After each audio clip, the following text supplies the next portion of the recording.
Good morning, students.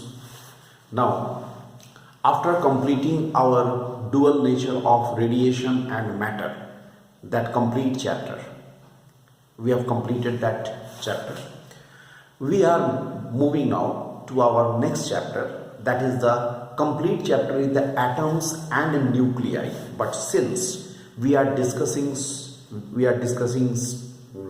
today, or our discussion starts today with atoms. So let us discuss first regarding the atoms. We are first concentrating on the atoms.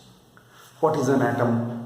What is its structure? What are the different theories regarding the structure of an atom that we are going to discuss? So our discussion starts with here. Look, in 1898, in the year 1898, here atoms, Thomson's model was first suggested. First, J.J. Thomson, I hope you all know the name of this famous scientist, famous physicist, J.J. Thomson. Sir J.J. Thomson, in 1898, he discovered first the structure of an atom. According to him, the atom is spherical in shape, and inside that there is a positively charged matter, constant, continuous positively charged matter in which electrons are engraved. Electrons are engraved like this. Okay, this is the positive charge matter. Here in the blue shadings, they are representing the positive charge matter that is continuous, and in that these are the electrons, small particles, electrons, negatively charged particles are engraved, right? He also said that this model can be compared with the watermelon. The electrons are actually engraved inside this just like the seeds of the watermelon, or you can say it is also known as the plum pudding model. That means we can visualize this as the plum in the pudding. Moreover, he also said that this atom is electrically neutral. Amount of the positive charge is equal to the amount of the negative charge. Right. Initially, this model was considered, but afterwards, due to few shortcomings, this model was discarded. What were the important shortcomings? The important shortcomings, number one, it could not explain the important limitations or shortcomings of this Thomson's model. It could not explain several spectral lines in the hydrogen atom, hydrogen spectra. So in hydrogen spectra, several spectral lines could not be explained with the help of this model. Number one. Number two, it could not explain the large angle scattering of the alpha particles. Large angle scattering of alpha particles as described in Rutherford's model. Which we are going to discuss now. Rutherford's model, large angle scattering was suggested, which could not be explained on the basis of this model. So due to these shortcomings, this model was discarded. And after that, our syllabus mainly starts with this. This is the main starting of our syllabus. I have given the background of it, of this whole atom. For a background, I have discussed Thomson's model. But actually, our syllabus starts with this, Rutherford's alpha particle scattering. It was in the year 1911, and I just tell you here, you must remember these two names also, that is, Rutherford along with his two associates, Giger and Marsden. Rutherford and his two associates, Giger and Marsden, they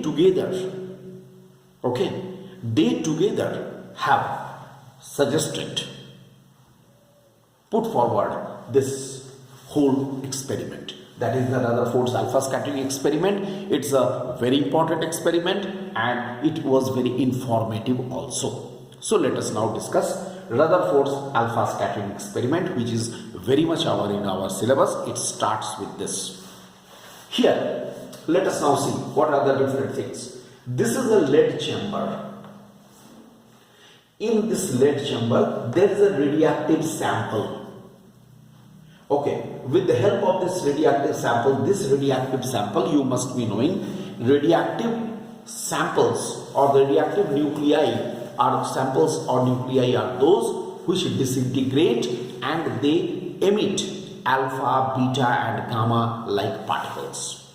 So suppose it is such a sample which is giving here, which is emitting here the alpha particles. Highly energetic alpha particles are passing through it.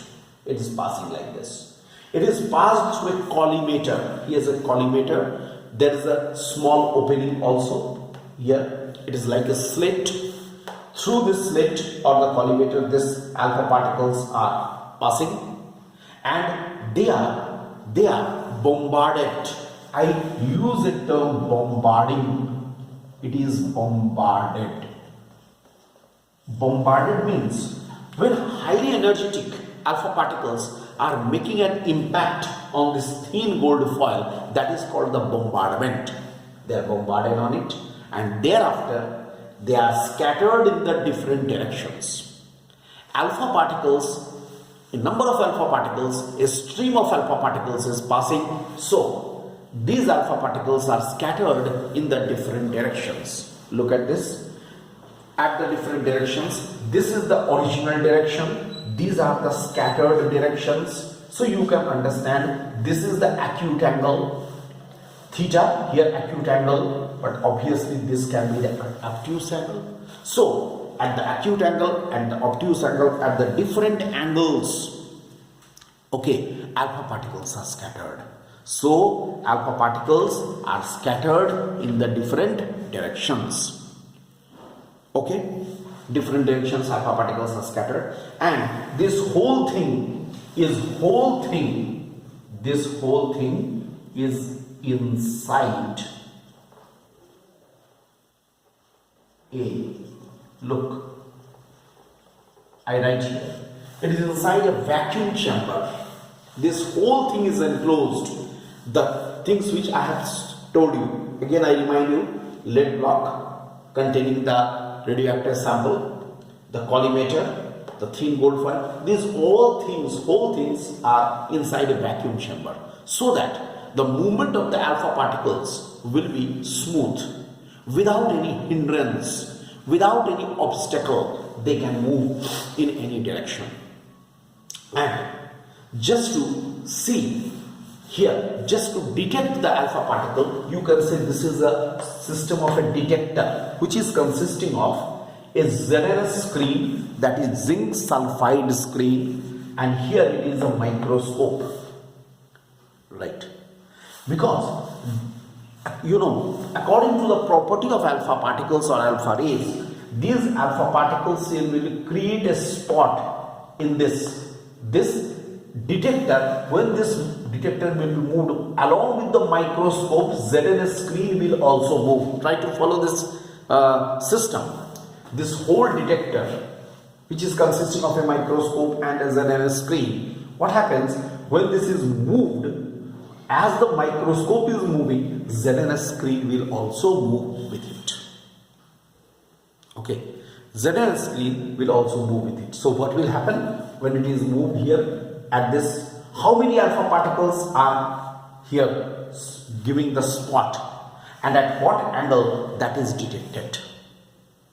How many alpha particles and are creating the spot here on the ZNS screen, that is seen by the microscope, seen under the microscope, and at what angle it is, that can also be detected. And with this experiment, a number of conclusions can be drawn. So now we are going to discuss those conclusions which can be obtained from this whole experiment. So this is regarding the description of the experiment. Now we are going to discuss what are the important things we are getting from this observations or from this experimental observations. Alright, in the next lecture we are continuing with this. Alright.